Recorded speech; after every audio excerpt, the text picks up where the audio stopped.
7 minutes. We'll go over the first care benefits and some other issues that maybe you have questions about. I'll try to address those. And then I'll address any questions that you have if you want to ask them in a group setting. And I'll hang around afterwards if you want to ask me something one-on-one. But pardon me, I'm going to put this down here. Does everybody have one of our brochures here? If you don't, we can get you one. But this is the brochure that I'm going to look at and refer to for the next few minutes as we go over our benefits. I think this brochure is probably our best one so far because it does a good job of just hitting the high points but covering most of the information that people want to know what's First Care going to cover. So if you'll open it up, on the very first page over on the left-hand side is a list of the benefits this year. What First Care has done is we do have a $750 deductible this year. It's going up from $250 to $750. I work with about 400 corporations, businesses throughout Central Texas, and probably in the past year and a half, most of them have really been struggling with what deductible do they want to offer their employees. The average deductible for corporation, business, small, large, whatever, most of them are around $2,000 to $3,000. You maybe even have friends and know people that have a $3,000 or $4,000 or $2,000 deductible. What I'm trying to tell you is the $750 deductible, it still is it's a very good benefit to have. And I'm going to also address where that deductible does apply and where it doesn't apply, or in other words, where you do have to meet it and where you don't have to meet it. So it is a $750 deductible per person, per plan year, and everything starts September 1. Right below that, the out-of-pocket max, after you've reached your deductible or met your deductible, the out-of-pocket max this year is going from $3,000 to $3,500. Due to a lot of the healthcare reform changes that are being enacted, the annual maximum now, there is no annual maximum. It's an unlimited benefit. There's no lifetime max anymore. I think in the years past it's been about $2 million annual or lifetime max depending on benefits. But now, due to what some people call Obamacare or the Affordable Health Care Act, it is unlimited.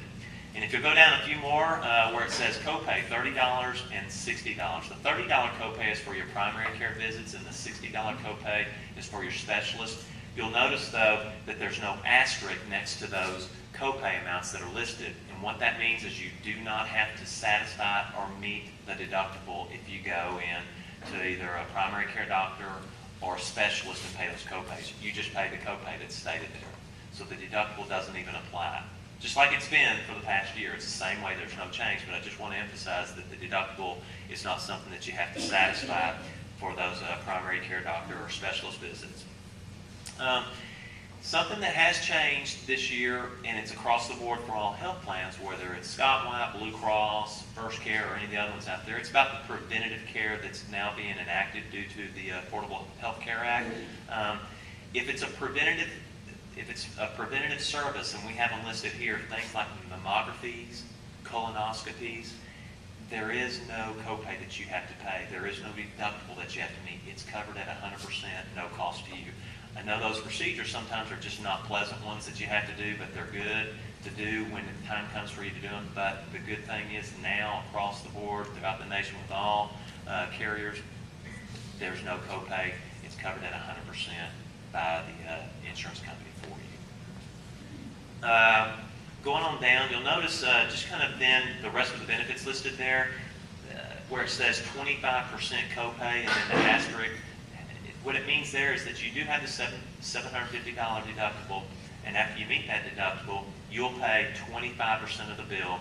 But again, keep in mind the out-of-pocket maximum after you hit your deductible, not per service, but for all the services, the out-of-pocket maximum is going to be $3,500. All right, and then probably the bad news that I really hate to talk about, and just be honest with you, the pharmacy plan year deductible, it has been $50, it's going to go up to $150 this year, the deductible on the pharmacy. Like he said, we don't set the price and we don't really get to determine the benefits here, but that's probably the biggest negative on our plan this year. And I know I'm not supposed to say negatives, but it is what it is. It is a $150 deductible.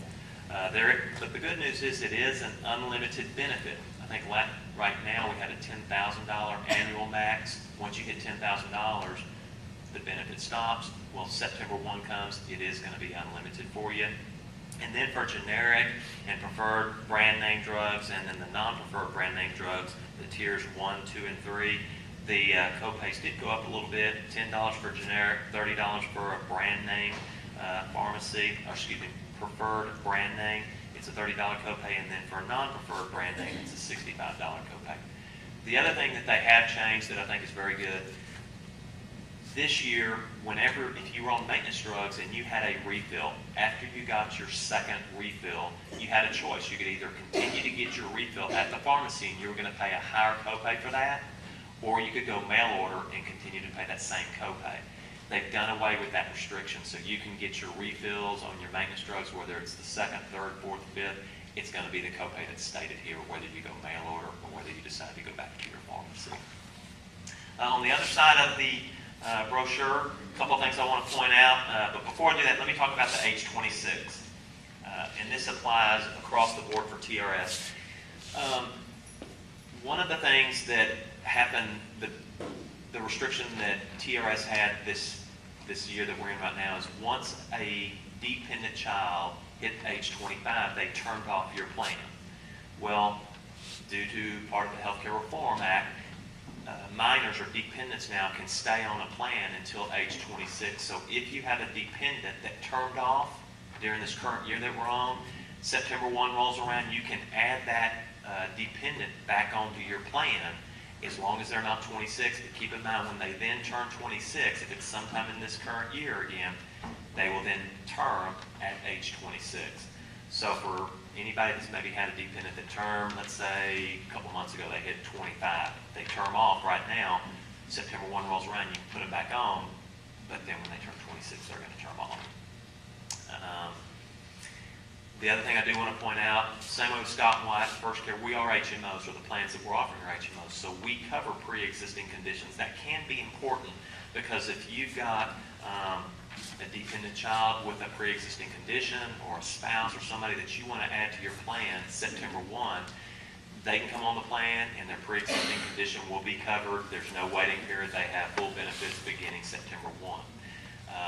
If they've had one of the other plans, I think it's Blue Cross, and I don't really feel comfortable addressing it, but I think there might be some restrictions there that if they haven't had credible coverage for less than 63 days, and they have a pre-existing condition, then that pre-existing condition will not be covered.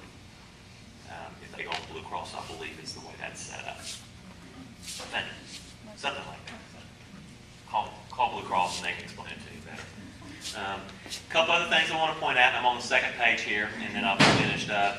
For First Care, you don't need a referral to go see one of our specialists. So if you've got a cardiologist, orthopedic surgeon, ENT, podiatrist, one of those specialists that's on our plan, you can just self-refer yourself to those doctors. You don't have to get a referral from your primary care doctor. You just pick up the phone and call. There are a couple of doctors, especially cardiologists, that will want a referral from the referring physician because they want to know why the heck is Dan Mayfield coming to me for this nuclear stress test. So there are some doctors that might require it, but we, the plan, do not require that.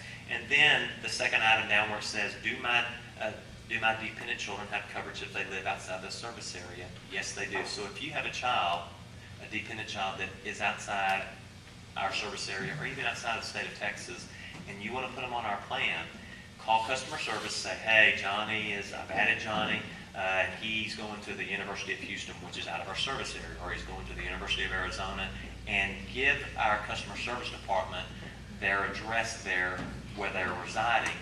What that lets us do is it gives us, when they go and have a claim process or go for service and we process the claim, we'll know that, okay, Johnny lives in Houston, so now we need to process the claim for him being in Houston. There is a list of doctors that we utilize, our rep network doctors, on our First Care website that you can look at. If they go to one of those doctors and we have their address listed, then they have the same benefits there in Houston, for example, as they would have here. And then if they come back home for Christmas holiday, spring break, visiting on the weekend, they can continue to see a doctor here, one of our primary care doctors or specialist or whatever. They can continue to see those doctors here too. But we just want to make sure that if they're out of the service area and you want to carry them as a dependent, please let us know what their address is at outside.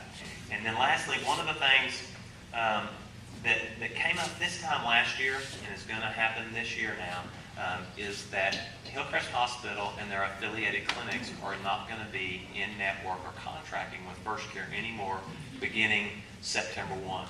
So if you want Hillcrest Hospital or you have a Hillcrest primary care doctor that you're seeing, First Care is probably not the plan for you. I'll just be honest with you.